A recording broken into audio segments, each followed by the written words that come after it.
بسم اللہ الرحمن الرحیم۔ السلام علیکم۔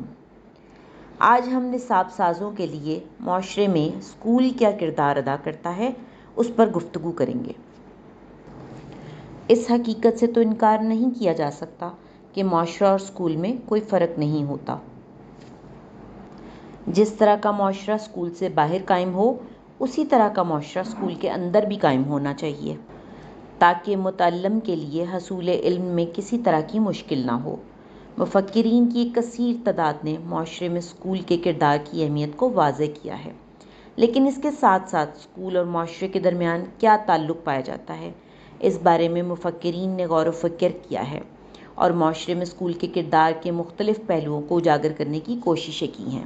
مثلاً اسکول کا فرض ہے کہ بچوں کی ذہنی اور تخلیقی صلاحیتوں کو نشو و نما دے، ان میں چیزوں کو منطقی اور تنقیدی نقطہ نظر سے دیکھنے کی استعداد پیدا کرے اور ان کو سیکھتے ہوئے تصورات کو عملی طور پر لاگو کرنے کے قابل بنائے۔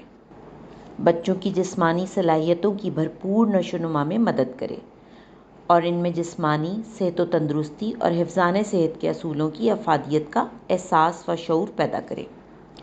معاشرے میں رہتے ہوئے دوسرے افراد کے ساتھ آداب، گفتگو اور لکھنے پڑھنے اور بولنے کی شائستہ اتوار کی نشو و نما کرے۔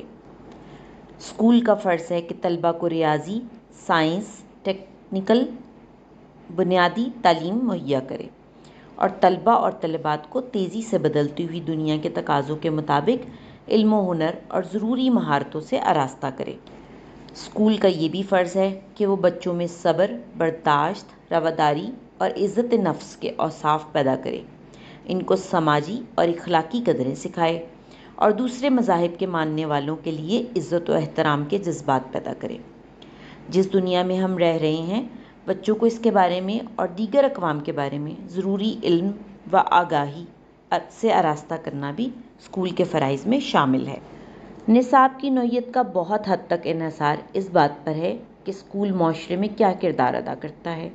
اسکول ہی معاشرے میں تبدیلی کی اماں جگہ ہے اور نصاب کی ساخت میں اسکول کا یہ کردار منعکس ہونا چاہیے۔ ہمارے ملک پاکستان میں قائم اسکول بھی معاشرے کا ایک اہم حصہ ہیں، جن کا بنیادی اور اہم مقصد بچے کو ایسی تعلیم دینا ہے جس کے ذریعے وہ اپنے اندر پنہاں توانائیوں کی پہچان کر سکے اور ان کو استعمال کر سکے۔